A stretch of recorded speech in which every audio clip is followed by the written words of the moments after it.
یہ کہتی ہیں انبیاء علیہم کی حیات قرآن سے ثابت ہے یا حدیث سے؟ دیکھیں حدیث سے تو صراحتاً ثابت ہے۔ نبی کریم صلی اللہ علیہ وسلم نے صحابہ کرام علیہ رضوان سے ارشاد فرمایا کہ تمہارا پڑھا ہوا درود پاک میری بارگاہ میں پیش کیا جاتا ہے۔ کسی نے عرض کیا رسول اللہ صلی اللہ علیہ وسلم آپ کی وفات کے بعد کیا ہوگا؟ آپ نے ارشاد فرمایا کہ انبیاء علیہم السلام اپنی قبور میں زندہ ہیں۔ اللہ تعالیٰ نے زمین پر نبیوں کے جسموں کا کھانا حرام فرما دیا ہے۔ انبیاء علیہ السلام اپنی قبور میں زندہ ہیں، انہیں رزق دیا جاتا ہے۔ یہ ساری حدیث موجود ہے، لیکن انبیاء علیہ السلام کی حیات کا شعور ہمیں حاصل نہیں ہے۔ یقینی سی بات ہے کہ بظاہر ایک نبی کا انتقال ہوتا ہے، وصال ہوتا ہے، ان کا جسد اقدس ہمارے سامنے ہوتا ہے۔ اب کیسی ان کی زندگی ہے یہ اللہ ہی بہتر جانتا ہے، لیکن بہرحال ان کی زندگی ثابت ہے۔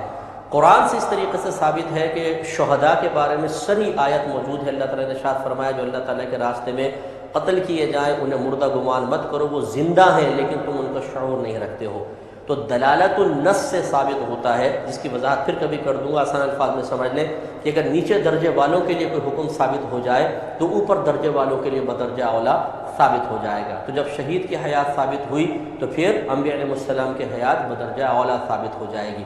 جیسے اللہ تعالیٰ نے فرمایا وَلَا تَقُل لَّهُمَا اُف، ماں باپ کو اف بھی مت کہو، تو ماں باپ کو پھر مارنا اور گالی دینا بدرجہ اولا منع ہوگا، کیونکہ وہ اس سے زیادہ درجہ رکھتا ہے۔ آپ کو کہیں ماں باپ کو ماں بہن کی گالیاں دے، اور جب آپ کہیں کہ یہ تم گناہ کر رہے ہو، کہیں کہ کہاں قرآن میں لکھا ہے وَلَا تَقُل لَّهُمَا اُف، لکھا ہے کہ اف مت کہو، میں تو گالی دے رہا ہوں، اف کو ہی کہہ رہا ہوں۔ تو لازم سے بات ہے جب نیچے درجے کے لیے حکم ثابت ہوا کہ اف کہنا منع ہے تو اوپر درجے والوں کے لیے بدرجہ اولا ثابت ہوگا۔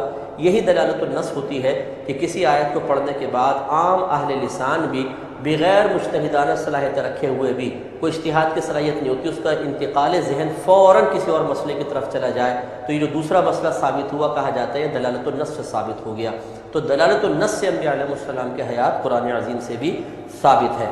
بہن نے فرمایا سرکار علیہ السلام اب بھی زندہ ہے، اس بارے میں بھی سوال کیا جاتا ہے، تو سوال ہمارے پاس موجود ہے، ارشاد فرمائیے۔ اللہ تبارک و تعالیٰ قرآن پاک میں ارشاد فرماتا ہے ہر ذی روح موت کا ذائقہ چکھنا ہے۔ اس آیت مبارکہ کے تحت تمام انبیاء کرام علیہ السلام جن کے بارے میں دنیا سے جو وصال فرما گئے، نبی کریم علیہ السلام جو بھی دنیا سے وصال فرما گئے، اس آیت کے تحت ہر ذی روح کو موت کا ذائقہ چکھنا ہے، وہ وصال ہوا گیا۔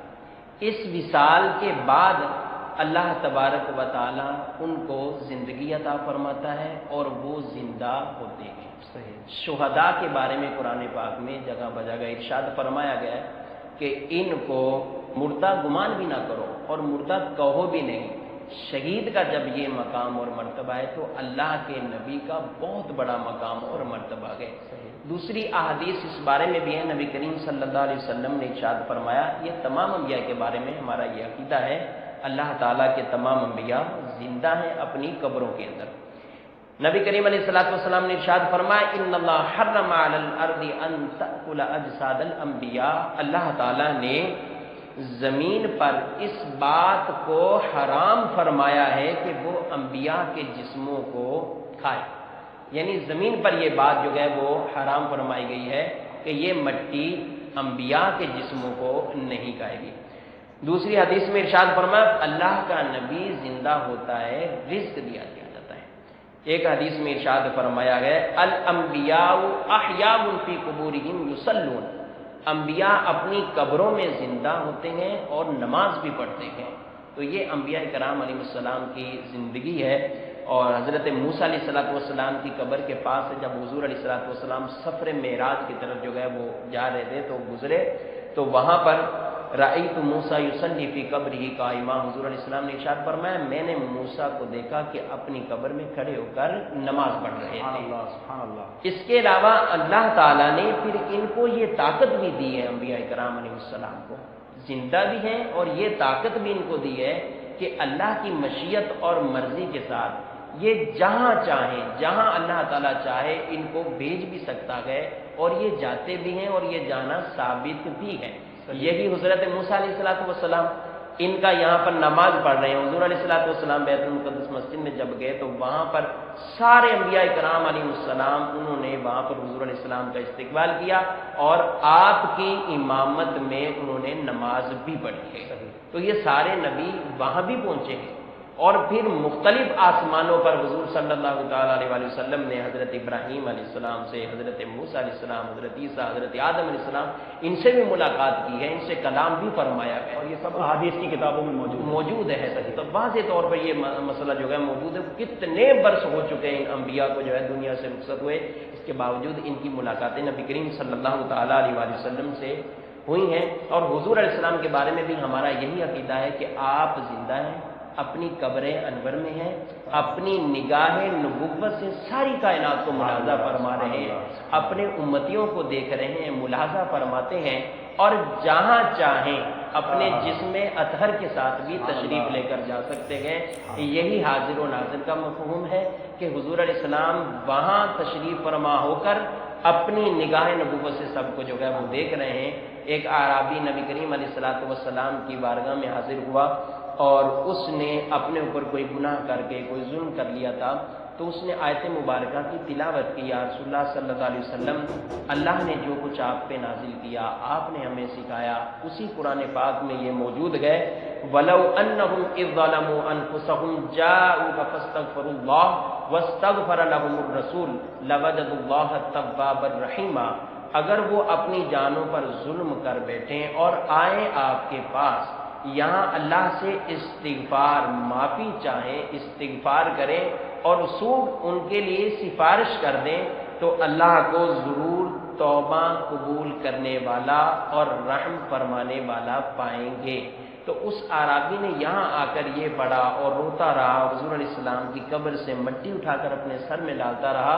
تو قبر انور سے آواز آئی، قد غفر لک، تیری مغفرت فرما دی گئی ہے. تو نبی کریم صلی اللہ علیہ وسلم جو گئے وہ ملاحظہ بھی فرما رہے ہیں، دیکھ بھی رہے ہیں، اور یہ بھی ارشاد فرمایا کہ امتیوں حیاتی خیر لکم و مماتی خیر لکم، میرا زندہ رہنا بھی تمہارے لیے بہتر تھا اور میرا وصال فرمانا بھی تمہارے لیے بہتر ہے. زندگی یوں بہتر پہ حضور علیہ السلام سے احکام سیکھا کرتے تھے، احادیث ملتی تھی. وصال فرمانا یوں کہ روایت میں فرمایا گیا تمہارے اعمال مجھ پر پیش کیے جاتے ہیں اور جن کے برے اعمال ہوتے ہیں حضور ان کے لیے استغفار فرمایا کرتے ہیں. کیا آپ صلی اللہ علیہ وسلم کی وفات ہوئی یا آپ زندہ ہیں اور ہر جگہ پر موجود ہیں؟ اگر اللہ کے نبی صلی اللہ علیہ وسلم زندہ ہیں، ہر جگہ پہ موجود ہیں، مسجد نبوی میں کے قریب جو قبر ہے حضرت عائشہ کے حجرے میں، وہ کس کی ہے؟ خود بھی سوچیے، اللہ نے عقل دی ہے. آپ خود سوچیے، اگر اللہ کے نبی صلی اللہ علیہ وسلم فوت نہیں ہوئے، زندہ ہیں، ہر جگہ موجود ہیں، تو وہ قبر مبارک کس کی ہے؟ صحابہ نے کس کو دفن کیا؟ حضرت فاطمہ کس کے مرنے پر روئی؟ ابو بکر صدیق کس کے مرنے پر آنسو بہا رہے تھے؟ عمر فاروق کس کے مرنے پر کہہ رہے تھے جس نے کہا میرا نبی مر گیا میں گردن کاٹ دوں گا؟ بلال کس کے مرنے پر مدینہ چھوڑ کر گئے؟ فاطمہ 6 مہینے تک کس کے مرنے کے بعد زندہ رہی اور کسی نے ان کے چہرے پہ مسکراہٹ نہیں دیکھی؟ وہ کون تھے جو فاطمہ کو اپنے قریب کر کے کچھ کہا، فاطمہ رونے لگ گئی، پھر قریب کر کے کچھ کہا تو فاطمہ ہنسنے لگ گئی؟ اور حضرت عائشہ نے پوچھا فاطمہ روئی کیوں تھی، ہنسی کیوں تھی؟ کہا روئی اس لیے تھی کہ میرے بابا نے کہا تھا وفات کا وقت آ گیا، اب جدائی کا وقت آ گیا. اور ہنسی اس لیے تھی کہ نبی نے کہا تھا، میرے بابا نے کہا تھا میرے خاندان میں سب سے پہلے تو مجھے آ کر ملے گی.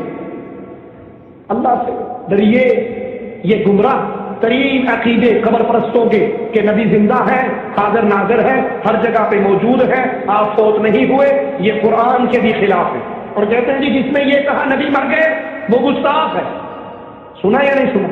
کئی لوگوں پر ہمارے ملکوں میں گستاخ رسول کا پرچہ ہوتا ہی اس جرم میں ہے اس نے یہ کہا تھا کہ نبی مر گئے. جو کہے نبی مر گئے وہ گستاخ. نعوذ باللہ. قرآن کے بارے میں کیا کہو گے؟ قرآن اللہ کے نبی کی گستاخی کرتا ہے. قرآن اعلان کر رہا ہے انک میت و انہم میتون، اے نبی آپ نے بھی مرنا ہے اور دنیا میں جو بھی آیا ہے وہ مرنے کے لیے آیا. وما محمد الا رسول قد خلت من قبلہ الرسل افإن مات،